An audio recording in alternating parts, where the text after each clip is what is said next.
Did I feel boycotted by Hollywood? Well, I mean, you'd have to not have a pulse. I think he's sort of, I don't know, I sort of think there's something kind of everyman about him, but like a broken everyman, where, well, that was the whole point, you know, to try to lose myself, you know. I think it's important for any actor to, you know, go out there each time and try something different. If you don't try something different, you just do the same thing over and over. So when it ends, it's that horrible goodbye, you know, to this thing.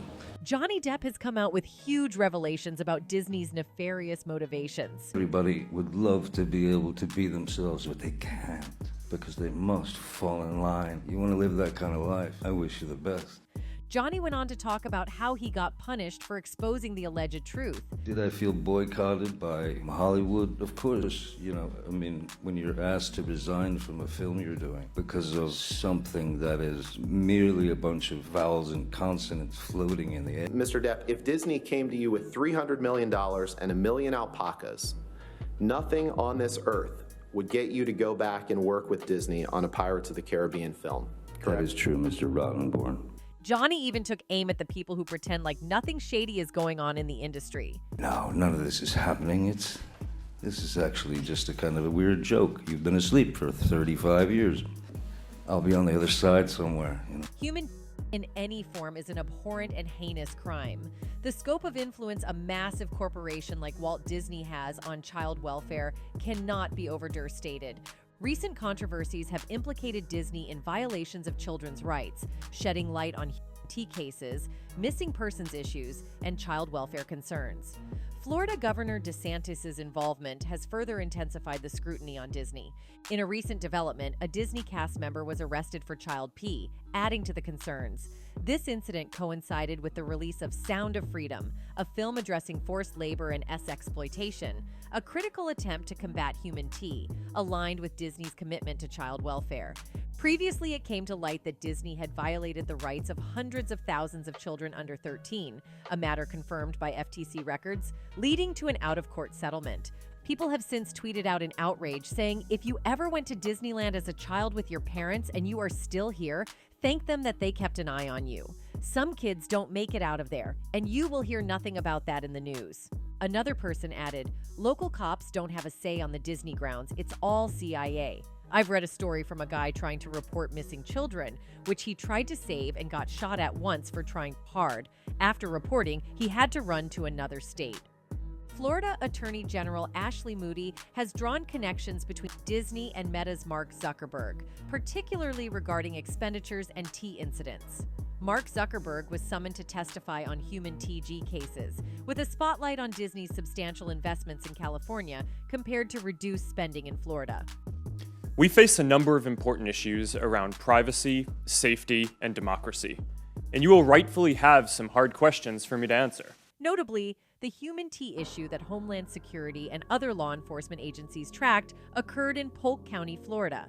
Media outlets like USA Today have raised concerns about labor T, ST, and migrant smuggling within the entertainment industry, implicating major players like Balenciaga and entertainment giants. This piece emphasizes the need to recognize that T victims are not just a distant issue, but often hits close to home with missing person cases. Governor Ron DeSantis has been vocal in his criticism of Disney, asserting that they, as children. He has taken various actions against the company, including a lawsuit and support for the Don't Say Gay bill. These actions are part of a broader campaign against what is often termed woke culture. A politically charged ad targeting Disney gained significant traction, especially during Pride Month, attracting responses from both sides of the political spectrum.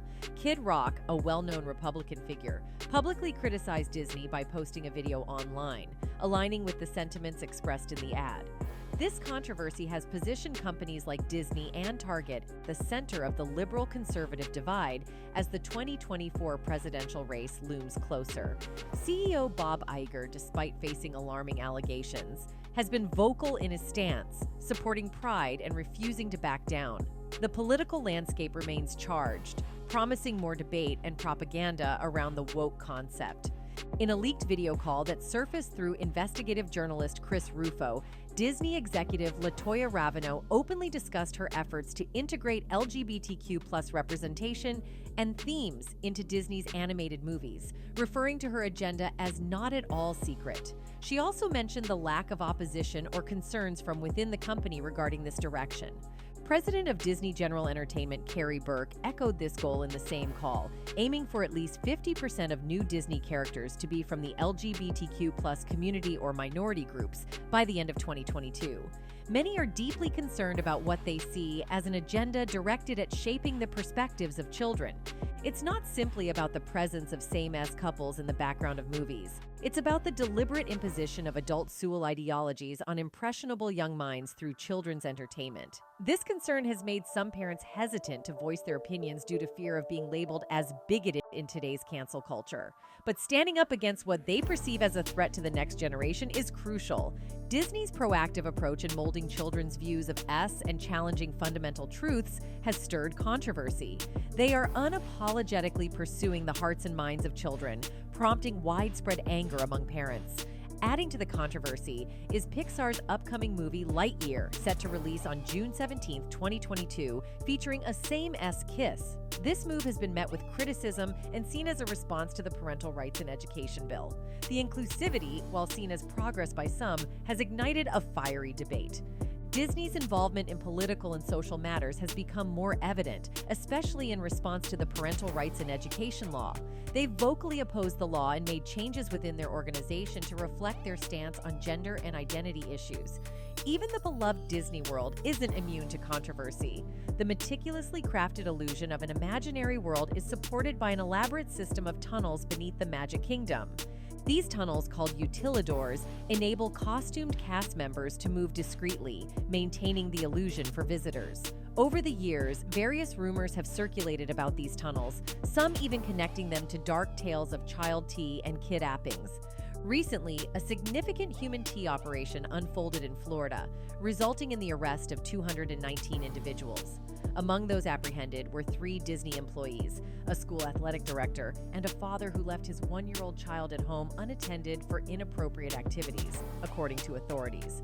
The operation, conducted undercover over 7 days earlier this month, led to a total of 44 felonies and 242 misdemeanor charges against the suspects. Polk County Sheriff Grady Judd revealed these findings during a news conference, emphasizing that 35 of the suspects were suspected to be in the country illegally. Out of the suspects, 83 individuals were charged for soliciting P or attempting to negotiate SC acts in exchange for money at the undercover location, as reported by the sheriff.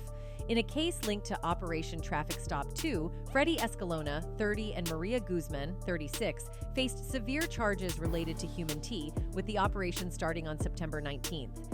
In addition to these charges, another 17 suspects were accused of collecting money from prostitution or aiding prostitution in their activities. Notably, the undercover operation exposed the involvement of 3 Disney workers, including a security guard, custodian, and training coordinator. Sheriff Judd made a lighthearted remark stating, "What would an OP be if we didn't arrest someone employed by Disney?" And it's no surprise Johnny Depp allegedly brought all this to light, considering he was once with someone accused of grooming. Author Jessica Reed Krause shared these allegations in her House and Habit Substack, shedding light on Amber Heard's involvement in handling and hosting parties involving influential individuals in the Los Angeles area. Krause's accounts draw eerie similarities with the case of Ghislaine Maxwell, who faced legal consequences for comparable behaviors. The alleged actions of Amber Heard and the subsequent trial against Johnny Depp caught widespread attention. Various witnesses came forward, recounting unsettling experiences and raising serious concerns about Heard's actions. The Substack author has reported facing threats from bot accounts and suggests that Amber Heard's close circle is actively engaged in damage control, aiming to ban accounts and halt the release of further incriminating information. These developments hint at the possibility of deeper trouble for Amber Heard. Johnny Depp, known for his exceptional acting and dedication to his roles, once pushed the boundaries for his iconic portrayal of Captain Jack Sparrow in Pirates of the Caribbean. Despite initial resistance from Disney executives, Depp was determined to create an unhinged version of the character. He shared, "This sounds weird, but Captain Jack was born in a sauna. Figured this guy has been on the high seas for the majority of his life and therefore has dealt with inescapable heat to the brain. So I cranked the sauna up to about 1,000 degrees and sat in there as long as I could until it started to affect me mentally." Depp's dedication to transforming into the character involved enduring various challenging situations. He even went through a dental transformation, installing gold and platinum veneers on his teeth, despite initial discomfort from the producers and Disney executives. Producer Jerry Bruckheimer was slightly uncomfortable, and the Disney executives weren't exactly enthusiastic about it. "I said, look, these are the choices I made. You know my work, so either trust me or give me the boot." And luckily, they didn't. While the transformation came at a cost and required intense procedures to remove the veneers later, it undoubtedly elevated Jack Sparrow into one of Disney's most iconic characters. That's all for the video, folks. Thanks for watching.